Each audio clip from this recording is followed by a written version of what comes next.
जय श्री राम। आगे समाचार यह है कि राम मंदिर को लेकर इन दिनों तैयारियां जोरों पर हैं। पूरी मंडल कमेटी इन दिनों राम मंदिर के नाम पर चंदा वसूली के काम में लगी है। कल्लू कसाई के पट्टे भी बढ़ चढ़कर हिस्सा ले रहे हैं। कल्लू का तर्क है, हमारे धर्म में भले ही मूर्ति पूजा की मनाही है, पर चंदे की थोड़ी है। हम तो सर्वधर्म समभाव वाले लोग हैं। मस्जिद के नाम पर भी चंदा लेते हैं और मस्जिद मंदिर के नाम पर भी। प्रभु, उस दिन मंडल कमेटी की बैठक में इस बात पर चर्चा चल रही थी कि किन किन घरों में 22 जनवरी को दिए जलाए जाएंगे और किन किन चौराहों पर बड़ी स्क्रीन लगाई जाएगी। तभी पार्टी के दिलजले कार्यकर्ता राधेलाल पंडित जी सनातन की डुगडुगी बजाने लगे। बोले, प्राण प्रतिष्ठा में पत्नी के जिंदा रहते हुए अकेले बैठना सनातन के खिलाफ है। प्रभु श्री राम ने जब रामेश्वर की स्थापना की थी, तब स्वयं रावण सीता माता को लेकर वहां गया था और उन्होंने मिलकर अनुष्ठान किया था। यह सुनकर नत्था सिंह जोर जोर से हंसने लगे। बोले, ये रड़ुओं का रेला है, न योगी की बीबी न मोहन भागवत की, और हमारे साहब तो कमाल है।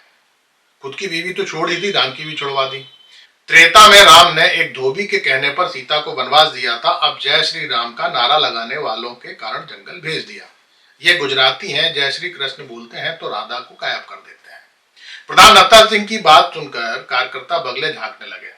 सरदार जंडेल सिंह समझ गए, सनातन की ज्यादा जानकारी तो किसी कार्यकर्ता को है नहीं। तर्क में फंसकर सवाल न करने लगे। इससे अच्छा है कि बैठक खत्म कर दी जाए। प्रभु, ये शंकराचार्य का क्या किया जाए, कुछ समझ नहीं आ रहा।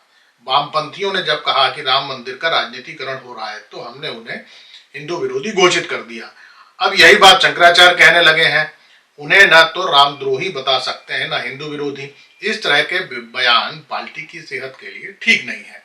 ये अच्छा है कि इतने सालों की मेहनत के बाद आरएसएस ने शंकराचार्य की सत्ता समाप्त कर दी। मीडिया भी इन्हें ज्यादा महत्व नहीं देता। पुराना जमाना होता तो मुश्किल हो जाती। प्रभु, सिर्फ शंकराचार्य ही नहीं, शिवराज भी इन दिनों पार्टी के लिए परेशानी खड़ी करने में लगे हैं। लच्छो सेठ उस दिन कह रहे थे, रस्सी जल गई पर बल नहीं गए। नए मकान को मामा का घर बना दिया। रोज महिलाओं के बीच जाकर रो रहे हैं। उन्हें लगता है पार्टी उन्हीं की बहनों के वोट से जीती है। प्रभु, उस दिन मन की बात में आपने युवाओं को स्वास्थ्य का ध्यान रखने के लिए कहा था। तब से मंडल कमेटी के सभी सदस्य रोज व्यायाम करने लगे हैं।